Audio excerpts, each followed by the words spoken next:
வணக்கம்.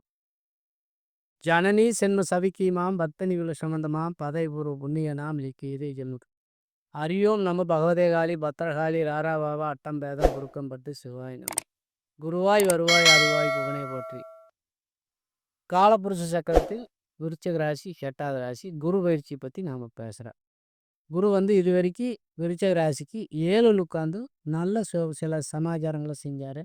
நல்ல ஒரு சிறப்பம்சம் செஞ்சார். குரு 7லேருந்து குருச்சந்திர யோகம்னு ஒரு யோகத்தை அவங்களுக்கு விருச்சிக ராசிக்காரருக்கு அனுபவிச்சுட்டு இருந்தாங்க. இப்போ விருச்சிக ராசிக்காரருக்கு என்னென்னா, இப்போ 8ல் குரு போயிட்டாருங்க.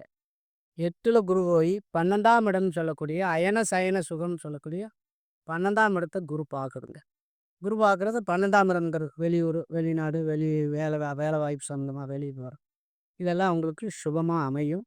நல்ல ஒரு அமைப்புகளெல்லாம் கொடுக்கும்.